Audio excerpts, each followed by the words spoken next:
Suzi is with us on Sounds. Lovely to have you. And like just moments before you leave the country again. Yes, actually we're leaving on April 4th. Mm-hmm. Away to where?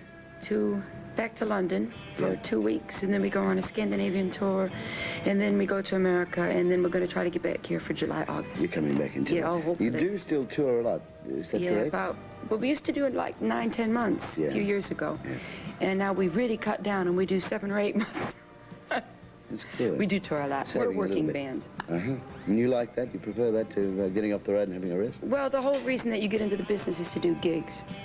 I mean, the boring part about being on the road is that you got to waste the whole day just to get to that gig. Yeah. You know, for an hour and a half you're alive, and then the rest is just boring. And the television? Do you like doing the TV? Some television I like. It's boring when you're doing a rock show and you've got to wait around all day to do 2 minutes. Yeah. That's boring. But things like this, I mean, you come in and you talk, and then, you know, that's... Knock it over. I mean, as long as you don't bore me, I'm fine. Fine. Well, I'll try not to. I'm going to ask you a very boring question now, and I want to go right back to the start, how you first started in the music industry, and it's at a much younger age than I'm sure most people realize. I think it was 7? Yeah, I played bongo drums. I begged my dad for a set of bongo drums, and he bought them for me for Christmas, and I used to go to his gigs with them. I was supposed to be at church, and my dad took me to his gig instead. I don't think my mother still knows about that. What a nice dad. Yeah. And from bongo drums? And he gave me a quarter, 25 cents. Oh, you're a beauty. Yeah. Ice cream on the side. Yeah, right. From there, you formed your own group at something like 14, Yeah, well, I went from there to piano. I played piano for about 6 years, and I played drums in school. And then when I was 14, we decided to form a rock and roll band. And that was with sisters? Yeah, well, some girlfriends and a sister.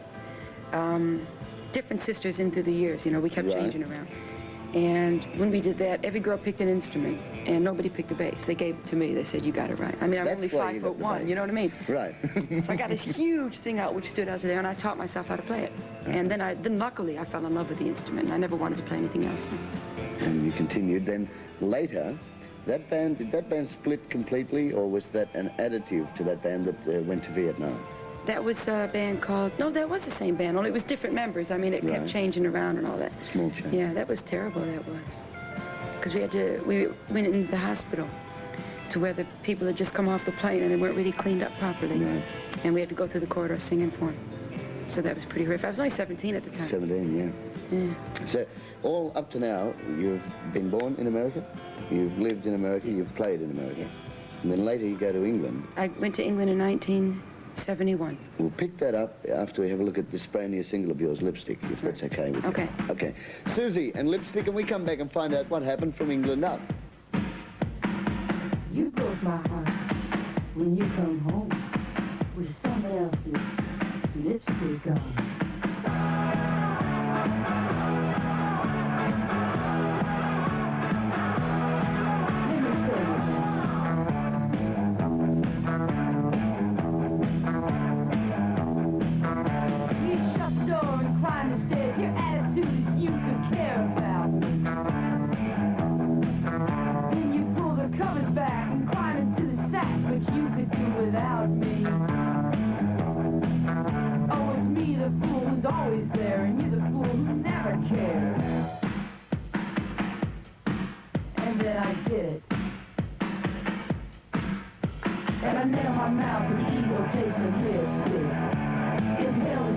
Someone else's lipstick.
making out with someone else's makeup. I suppose it should be heartbreak time, but funny thing, I'm feeling fine. And then you give it to me one more time. And I nail my mouth with evil tasting lipstick. Inhale the scent of someone else's lipstick. Someone else's lipstick. Someone else's lipstick. Someone else's lipstick. Oh, someone else's lipstick.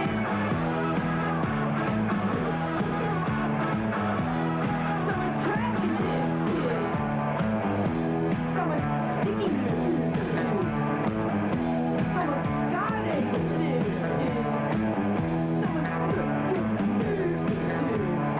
Someone else's lipstick. You know what you can do with your lipstick. You stick around long enough, and I'll give you some lips. And it'll be lipstick.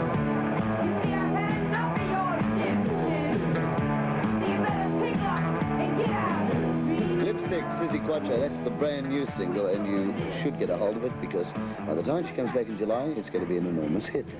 Can we go back to that English visit, the first time you went across? Mickey Most, I think it was. Yes, he got you across there? Yeah, he was the man that originally took me over. He came to Detroit to record Jeff Beck, and we got him to the gig that we were doing. It was a band called Cradle at this time. Mm-hmm. And he kind of went like that to me. He said, come on, back to the back of the hall. And he said, you want to go be a star? And I said, yep. So he asked me if I wanted to make an album, and I said yes. And about 2 weeks later, I was on the plane with a couple pairs of blue jeans and a bass guitar. What was the first single, not that you made, but that charted over there? Can the Can went straight to #1 within 3 weeks. And that was the first single you made? That was, yeah. Not the first single I made. We had one out before that called Rolling Stone. It went to #1 in Portugal. Oh, you beauty. That bought me Bought you another pair of jeans. Yeah, right. Okay, the touring days we've spoken about, but the husband, we haven't. Now, he joined you somewhere around that time, didn't he? 72, I was holding auditions for my band, and he came in and joined the band, and we were together from then on. This is Lennon. He's been with you right through. Right the way through. And a little later on, you meet up with Chin Chapman. Can you tell us how No, you that met was them? right at the same time. Oh, right. Just as the band was formed. I mean, I knew Chin and Chapman from the time I arrived in England. But just as the band was formed, Mickey and I had been recording together, and we didn't like anything that we had done at all. We just weren't happy. So I was writing lots of songs, and Mickey said, you know, Nicky and Mike, would you like to work together? They said yes, we said yes. Oh, so it was very So they nice. came and listened to all the material. They went away and wrote Can the Can. We did the rest of the album. It was a success, and we've been working together since then. From there on Yeah. in. There was a small image change a couple of years ago where you went into the... Just a little variation on the theme. lovely dress. I thought it was beautiful, and I thought... Yeah. That It was going nice to be for the a way. change. You could have ended up in clubs forever. Just Oh, dressed boring. That was just because we have been doing the same type of songs for 5 or 6 years. Yeah. We thought, well, let's have a little change. We recorded If You Can't Give Me Love and then Stumbled In, and then we just turned right around and came back home again. Back to where we belong in the leather, eh? Yeah. Susie, thank you for being on Sounds. Thank you. And we'll see you in July. What? I'm sorry about that. Thank you very much. I just discovered I have a new nickname now called Wombat. Shit, never mind. We have our own little show goes on here in commercial breaks. In case you're interested, we have a nice little time. The fella comes out front, the lady comes out, does a strip with the tassels and the whole thing. She's been described as rock's leading lady. A little bundle of dynamite whose rocking musical style and leather gear have brought her fame and fortune. Now, before I bring her out here for a chat, let's take a look at the lady in action over the years. Yeah, look at that.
stupidity. You seem to think it proves your masculinity. And every time you do it, you can care less if it was really her or me.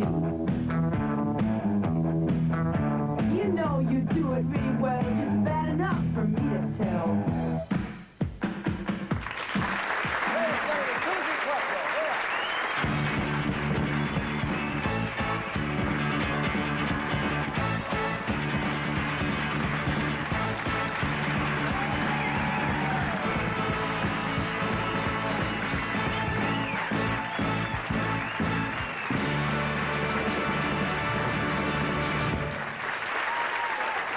How you doing? Yeah? Okay. Oh, this chair is huge. These chairs are too big. Yeah, whenever we get the sort of Hang people on. you need, what do they call it, a mantra or something you're supposed to, aren't you supposed to do Yeah. one of those prayers? That's, Put your feet down, let's see if they reach the bottom. They do.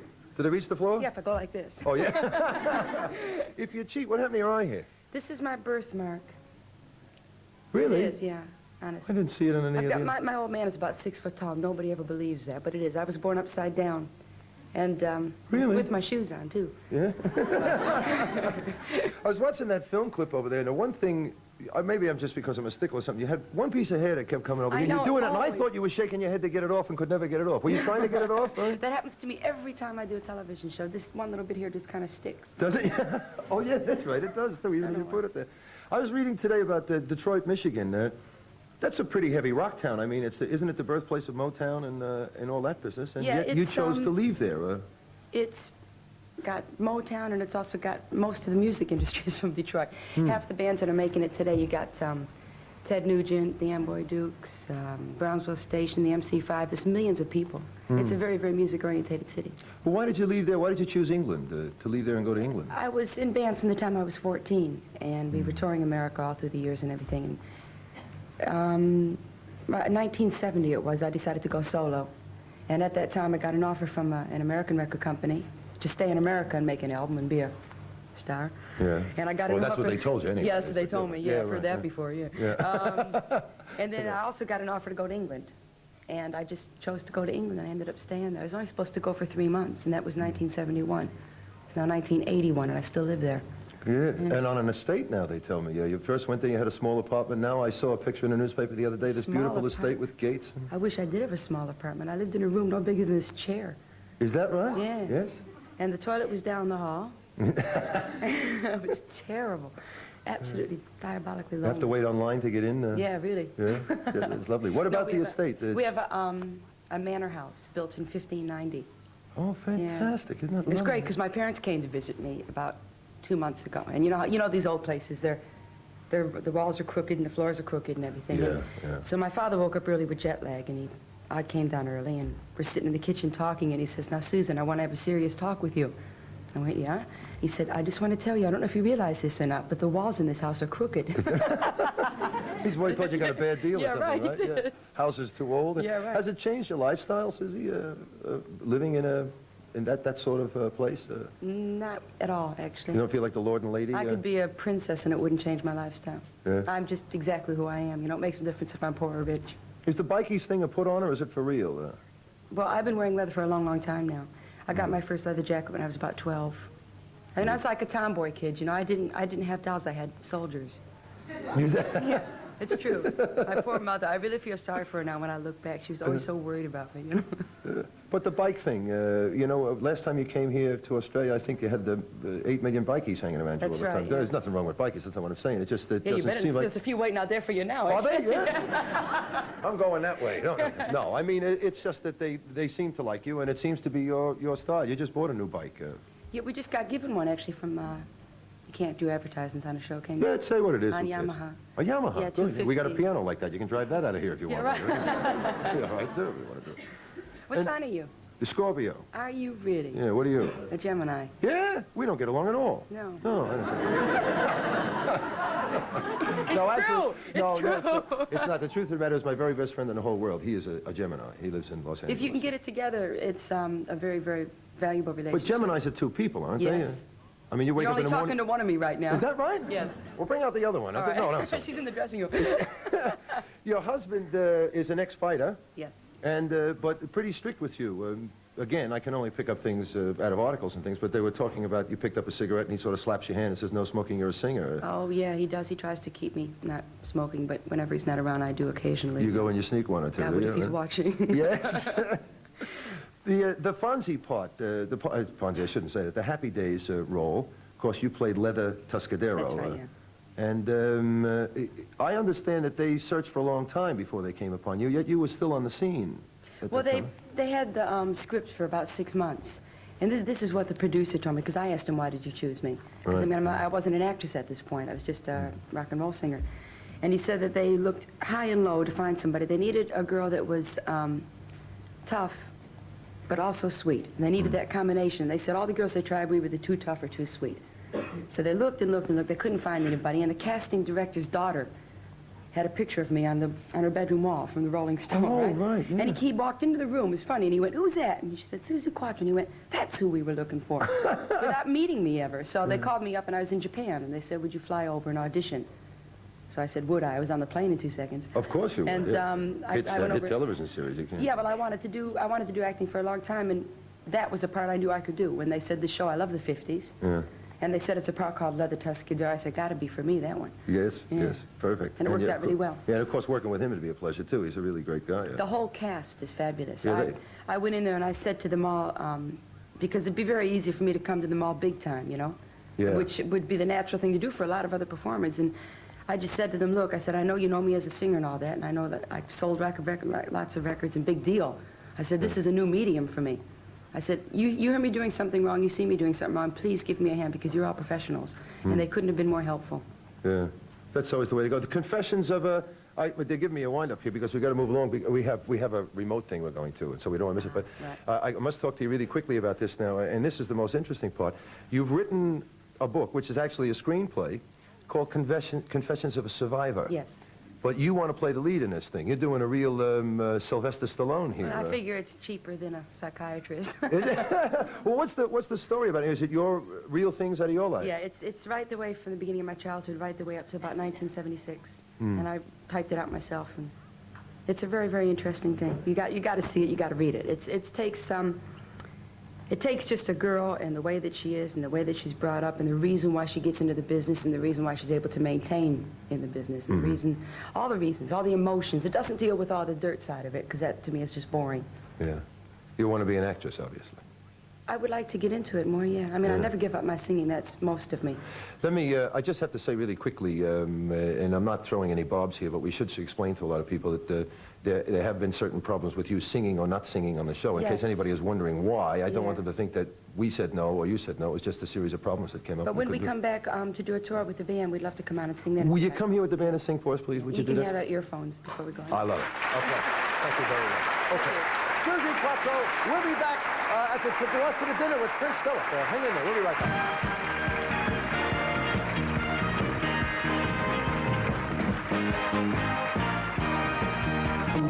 Belting out sexy rock is good for staying young. Suzi Quatro dropped in today for this interview. Suzi, thanks for coming in. You're welcome. Is the image changing? Not really, no. It hasn't changed at all. People that have known me through the years have said that I haven't changed whatsoever. Suzi, how much is it image and how much is it you? If it was anything but me, it wouldn't have been successful. I mean, I don't walk around in leathers at the supermarket, you know what I mean? But you have to have that to keep the balance between the craziness and the sanity. But how much of it is me? I mean, I'm right down the middle, you know? I'm what you see. I'm talking to you now. I'm not on stage right now. I'm just being myself. Yeah. So. Image is pretty important in show business, though, isn't it? It helps to publicize. Yes. It helps people to remember. It is very important. I've never liked contrived images, though, for myself. So what do you want to do? More of the same? Yeah, more of the same. We're doing some movies now. I'm going to be doing a movie next April.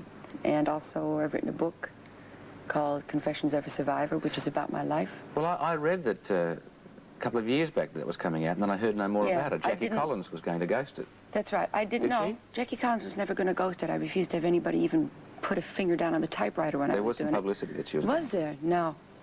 Never. So what happened with that book? I sat on it because I finished it, and then I started thinking, this isn't... I don't want to publish this right now. So I waited. And I'm glad I waited, because now it's going to be made into a movie. So that's why I didn't hear any more about it. Yes, I decided to just wait. Is it a tell-all, a reveal-all, a la It's- Britt Eklund? No, those are boring. I mean, everybody's done the same stuff, really. I Same mean, stuff, different people. Yeah, right. It's more or less the emotions of me, or a girl in the business. The kind of childhood she had, how she became what she was, and why she got into the business, how it affected her, et cetera, et cetera. More That like the kind book that Liv Ullmann wrote. Yes, more like that. And it's coming out as a movie? Yes, I'm getting it together now. I've got a few big people lined up. I can't say any names now. There's a couple of people that I want to play the manager. I'm seeing which one takes it up. You I'm going to excited play about that? myself, obviously, except for as a little kid. I'd love to do it as a kid. It's a shame I can't go back in time. I'd love to say a few things to a few people along the way. Does it say much, or is it more a romantic insight into a person? It says a hell of a lot, really. Any little examples? In my opinion, a real movie about a woman in the business, not just rock and roll, but in the business, hasn't been done yet, because they either go too far one way or not too far the other way. They always seem to Hollywoodize it, and I'm not going to do that. I've written a true story, and it's going to be exactly like what it is. So if you could summarize that story, how would you do that? And how many words do I get? 42. 42. Well, that is summarizing. I mean, it's a story of a girl and her insecurities and her confidences, and how she makes that work for her in life, and the way she falls in and out of love, et cetera, and how she manages to be tough and also be a woman at the same time, which is a very thin line to walk. So it talks about Suzi Quatro's motivation. Basically. And it delves into the emotions of it all. You see, nobody's ever done that yet. You know, it usually comes out as casting couch or something, doesn't it, whenever they tend to do Well, it's movies like usually that. the highlights are exploited. not Yeah, or the lowlights. drugs and the sex part of it, you know, and that to me is the obvious part. I'm going for the more subtleties. You've played it pretty straight, though, haven't you? Definitely. But not all the way. Not goody two-shoes. You know, not that way. It's just, I suppose with my upbringing and everything, I never strayed too far. If I strayed a little bit, then I bounce back again, which is good. That keeps you also straight, you know. How honest is the book? Oh, completely honest. Everything I do is honest. I mean, you 100%. can hate me if you like. I always say that to people, but I never lie. How does your husband feel about that? Oh, he likes it. Definitely. I think that's why he liked me in the first place. Yeah. And when will that happen? Well, we're working on it now, very soon, I hope. Do you notice how people even have Italian talk with their hands? Well, You're always doing this. that helps a bit. It does, yeah. Well, your background, was that an Italian family in Detroit? Italian and Hungarian. That's a mixture. All right, we talked about motivation. I also wanted to ask you, because I know in your early interviews, when you first hit the top, you talked very openly about having wanted to be a star. Now, presumably that's part of your life story? That's a huge part of it, yeah. And is it still the case? It's still the case, yeah. I mean, the worst thing in the world is to actually think that you've become a star. I mean, then what do you do then? So I'm always going towards there, you see. You talked about balancing the toughness with femininity. Yes. How do you now balance this ambition with family and potential motherhood? It all happens naturally. You don't have to really balance that. I mean, you know how much time should be spent on private life, and you know how much time should be spent on the other. Having babies, though, takes a lot of the choice away. Only takes a couple minutes.